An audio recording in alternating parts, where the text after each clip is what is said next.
안녕하세요. 클릭K 플러스입니다. 올 초 연말정산을 끝낸 직장인분들 환급액 모두 받으셨나요? 받지 못했거나 금액이 생각만큼 많지 않아서 실망하신 분들도 꽤 있을 텐데요. 아직 실망하기엔 이릅니다.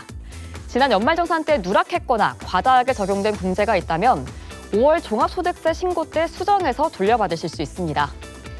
연말정산 때 놓친 공제 다시 돌려받는 방법 자세히 알아보도록 하겠습니다. 지출 증빙을 갖추지 못해 공제나 감면을 받지 못한 경우 5월 종합소득세 신고 때 정정 신고를 하면 환급금을 받을 수 있는데요. 증빙 서류를 구비하지 못했던 월세 세액공제나 연말정산 신고 기간 이후 종이 영수증으로 뒤늦게 발급받은 기부금, 의료비, 교육비 등의 누락분에 대해서도 세액공제를 신고할 수 있습니다. 특히 월세 세액공제는 놓치기 쉬운 대표적인 항목으로 꼽히는데요. 총급여가 7천만 원 이하라면 85제곱미터 이하 주택을 임차하기 위해 지급한 월세는 15% 공제받을 수 있고요. 총급여가 5,500만 원 이하라면 17%나 공제됩니다. 예를 들어 총급여가 6천만 원인 직장인 A씨가 지난해 5월 30일부터 매월 말일에 50만 원씩 월세를 냈는데 올해 1월 연말정산 세액공제를 받지 못했다면 이달 세액공제를 추가 신고를 통해서 지난해 월세 400만 원의 15%인 60만 원을 공제받을 수 있게 됩니다. 또 공제나 감면을 과다하게 받은 경우도 종합소득세 신고 때 수정하면 가산세를 피할 수가 있는데요.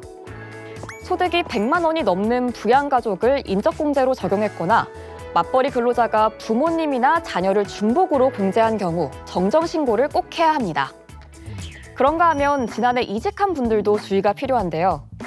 2개 회사에서 급여를 받았다면 이전 직장과 새 직장의 연말정산 내용을 더해서 소득세 신고를 해야 하는데요. 만약 이전 직장의 소득을 제대로 기한 내 신고하지 않으면 가산세를 추가로 내야 하기 때문입니다. 예를 들어 B씨는 2회사에서 받은 총 소득은 4천만 원으로 세금 160만 원을 내야 했는데요. 하지만 실수로 이전 직장 급여 600만 원을 신고하지 않으면서 90만 원의 세금만 납부했습니다. 이에 이번 종합소득세 신고 때 누락된 600만 원을 신고해서 70만 원의 세금을 추가로 내야 합니다. 만약 이 기한 이내에 신고하지 않으면 무신고 가산세 14만 원, 그리고 납부 지연 가산세 14,000원이 더 추가되는 만큼 늦지 않게 신고하는 게 더 좋겠죠. 그런데 퇴사 후에 재취업을 하지 않았다면 어떻게 해야 할까요? 근로소득 원천 징수 영수증과 추가 공제에 필요한 서류들을 함께 제출하면 되는데요. 이때 근로소득 원천 징수 영수증은 전 직장에서 발급받아야 합니다. 전 직장에서 받지 못할 경우 국세청 홈페이지에서 발급이 가능한데요. 국세청 홈페이지에서 마이 홈택스에 들어간 후에 연말정산 지급 명세서 메뉴에서 지급 명세서 제출 내역을 보면 손쉽게 이전 근무지의 원천 징수 영수증을 직접 저장하거나 발급받을 수 있습니다. 이렇게 깜빡 잊고 받지 못했거나 실수로 많이 적용한 공제와 감면을 정정하려면 국세청 홈택스를 이용하면 되는데요.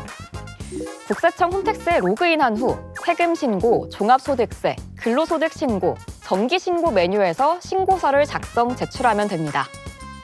단 연말정산을 제대로 마쳤더라도 이자나 배당 등 금융소득이 연 2천만 원을 넘거나 부업으로 300만 원이 넘는 기타 소득을 얻었다면 종합소득세 신고 대상이라는 점도 유의하시기 바랍니다.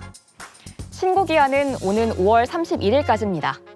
연말정산 때 놓친 공제나 과다하게 감면된 건 없는지 한 번 더 확인해서 환급금은 받고 가산세는 피하시기 바랍니다.